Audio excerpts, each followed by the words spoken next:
এলাকায় চলছে বিয়ের উৎসব। বিয়ে বাড়ি ঘিরে এলাকাবাসীর নানা আয়োজন। নতুন বউয়ের আগমন ঘিরে বিয়ে বাড়িতে নেমেছে আনন্দের জোয়ার। কিন্তু হঠাৎ করেই সেখানে বাধল নতুন বিপত্তি।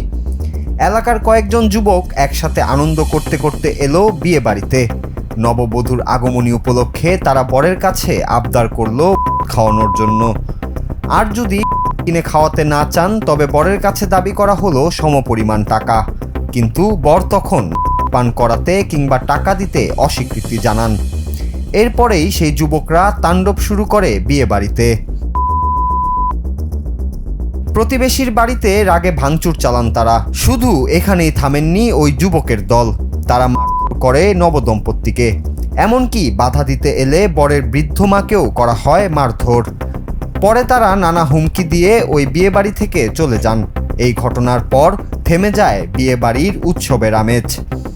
বিষয়টি নিয়ে শুরুতে চুপ থাকলেও সম্প্রতি গণমাধ্যমে এই অভিযোগ তুলে ধরেন ভুক্তভোগী ওই পরিবার। এই ঘটনা সামনে আসতেই তা চলে আসে নেটিজেনদের আলোচনায়।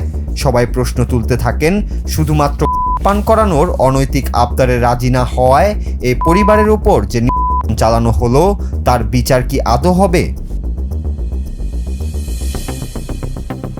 গণমাধ্যমের তথ্য অনুযায়ী এই ঘটনাটি ঘটেছে ভারতের মধ্যপ্রদেশের গালিয়শ্বর জেলার পাটাই গ্রামে।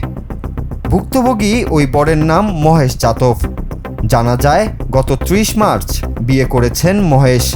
আর বিয়ে করে নববধূকে নিয়ে আসার পরেই এই ঘটনার সম্মুখীন হন তিনি।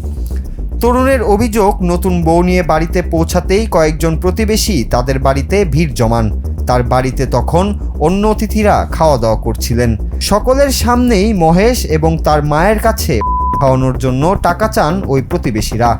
কিন্তু তাতে আপত্তি জানালে মহেশের সঙ্গে অশান্তি শুরু করেন তারা। সেই উত্তেজনা হাতাহাতির পর্যায়ে পৌঁছালে মহেশের মা এবং নতুন বউ বাধা দেওয়ার চেষ্টা করেন।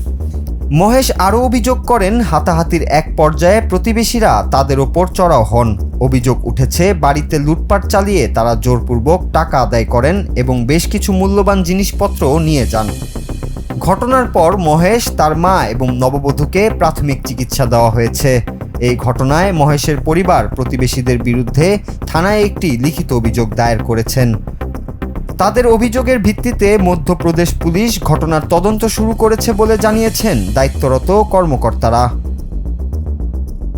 নূর Raju, Bangla TV, news desk.